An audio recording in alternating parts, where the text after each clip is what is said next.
Okay guys, in this video, how to succeed with intermittent fasting. Now I've lost over £100 and gone from this to this, and intermittent fasting has helped me massively along that journey. So let's get into it. Let's talk about how to succeed with intermittent fasting. I'm Steve, this is Life at the White House. Let's get into it.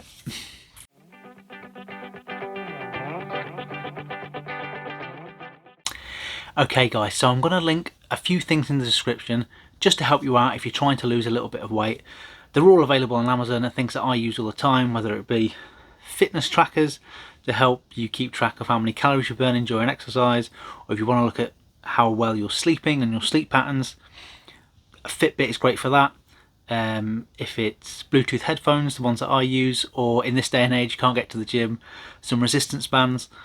I'll leave all that stuff linked in the description if you want to check it out, just to help you guys a little bit more. And again, it's all available on Amazon, so if you've got an Amazon account, you're good to go.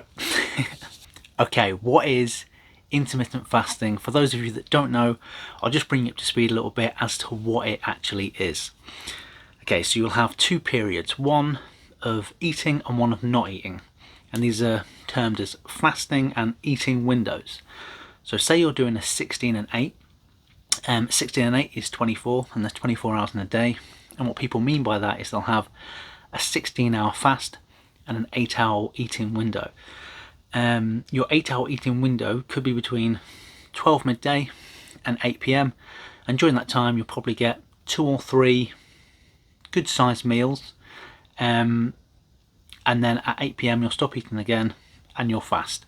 And that is the same thing for a 20 and 4. So you'll have a 20-hour fast and a 4-hour eating window, but the most common type is a 16 and 8, where you have that 8-hour eating window and you'll get 2 or 3 good sized meals within that time. Okay, tip number 1, don't expect overnight results. I know there's loads of fads out there and things that are promising, you know, £100 a week weight loss, which is insane and can't be done. This isn't something like this. If you're going to get results, and I think you will get results, you're going to need to put in the time and the effort. It won't happen overnight. It is a process, but don't be discouraged if you're not seeing incredible results straight away, because I had, you know, a huge difference in the way I looked and I lost a huge amount of weight, but that didn't happen overnight. I, you know, put in place good practices, good eating habits. I got rid of eating crap. I started intermittent fasting. I started exercising, and slowly but surely the weight did come off and I saw some progress, but it didn't happen overnight. There were ups and downs. It wasn't all, you know, downhill with the weight loss. There were peaks and troughs, but it did come down in the bigger picture. But don't expect to see amazing results straight away. It will take time, and I always say if you've got a big change to make, like I did, then that's going to take a big amount of time. So don't expect to look completely different in a week, because you're not going to, but do expect to look completely different in 6 months, because you definitely can do that. Okay, tip number 2, don't jump in the deep end if you can't swim, because you'll drown. Okay, start slow. Don't start with things like alternate day fasting or 1 meal a day, which is typically referred to as OMAD. Start with a 16 and 8, or if you just want to get yourself into the rhythm of things, go for a 12 and 12. Now a 12 and 12 to me is what people would normally do. Say you stop eating at 8 p.m. and you have your breakfast at 8 a.m. By doing that, you've had a 12-hour fast. But if you're snacking sometimes just before you go to bed, that can help you cut that out and can just start to be, and you can begin to understand the process of, right, this is when I'm eating, this is when I'm not eating, and you can begin to learn that discipline, and then you can move on to a 16 and 8. But don't start with alternate day fasting. That's way down the line, or OMAD. 16 and 8, and 16 and 8 is brilliant. You don't have to move away from that. You can just stick with that, and if you're seeing great results, just stick with it. But go slow in the beginning, don't give yourself too much work to do, take it steady. Okay, next, I think I mentioned this in nearly every video, consistency is key.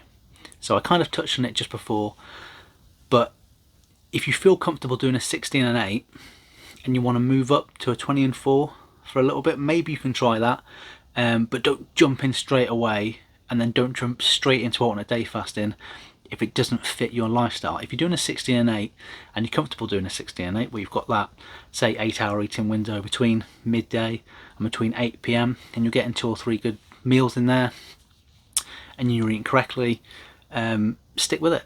You know, just stick with that. If you're seeing results, stick with it. Don't give yourself too much to do. But the thing that's going to work for you, whether it be exercise or whether it be diet, is a thing that you can do consistently. So be aware of that, and if 16 and 8 is something that you feel you can maintain long term, then that is the one for you. Okay guys, now I just said consistency is key, eating the right foods is also important, but there's another element to this. And I mentioned previously at the start of the video, when I was losing all the weight and did that transformation, it wasn't all, you know, easy going, and it wasn't just steadily losing weight as I go. It was up and down, but eventually that weight did come off.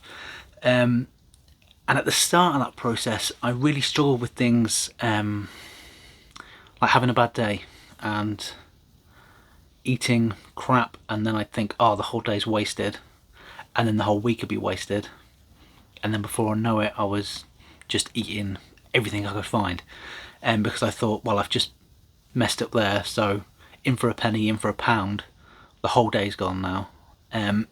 Don't do that. If you have a bad day, you know, that's not great, but it's not the end of the world.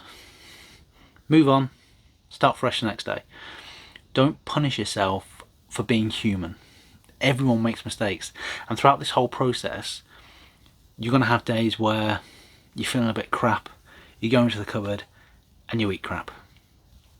That's what I did. That is what you're going to do. But it's important to know that that's a bad day. It doesn't have to be a bad week or a bad month, because that just puts you back a week, a month. You know, so if you have a bad day, it's an anomaly, just set it aside. That was a bad day, but get back on what you were doing, back to the good habits the day after. Don't punish yourself for having a bad day. Okay, you've done loads of good work, keep it up. Don't throw it all away because of one bad day. Okay, now lastly, I hear this quite a bit when people are trying intermittent fasting. Well, say they're doing a 16 and 8 and they've had their 16-hour fast, and then they just go, right, well, it's in my 8-hour eating window, so I am just going to eat whatever I want. So it doesn't work like that. You can't just eat crap and expect results. There's no end of people that think if you fast for that amount of time and then you give yourself an 8-hour eating window, you can eat whatever you want, you're going to be okay. That's not the case. I think if your caloric maintenance is, say, 2,000 calories a day, and what we mean by that is if you eat 2,000 calories and 2,000 calories is what you need to maintain your body weight, and within that 8-hour period you consume 4,000 calories and you're eating crap, you're going to put on weight. It doesn't matter if you're intermittent fasting or if you're not. So consistency is key, but also when you do have that eating window, it is really important to not eat whatever you want and eat, you know, all the chocolate bars and all the chocolate eclairs that exist in the world. Okay, don't do that. Eat right, be smart about it. Don't eat crisps or potato chips or things like that. Just make smart decisions. You know, you don't need me to tell you what a bad decision is. You know. All right, just make correct decisions and you should be okay. Okay, but in that, if you're doing a if you're doing a 16 and 8, don't eat everything in them 8 hours. 2 or 3 good sized meals that are nutritionally dense, and you'll be okay. Okay guys, that's the video. Hope you enjoyed it. Thanks for watching. If you've got any comments for me, leave them down there in the description and I'll get back to you as soon as I can. Everything that I talked about before, I'll link in the description, all the stuff that's on Amazon if you want to check it out. I think that's easier for everyone. Everyone's got an Amazon account, so I think that's just easy for everybody. So that's all linked in the description. Yeah, I'm Steve. This has been Life at the White House. Beware the donut goblin. And I'll see you again in the next one. Hi guys, thanks so much for watching the video. If you did like it, please do drop a thumbs up down below. If you want to see more videos, click on the link on the left hand side. And if you've got any questions for me, leave them down there in the comments and I'll get back to you as soon as I can. But apart from that, remember to subscribe and I'll see you again next time.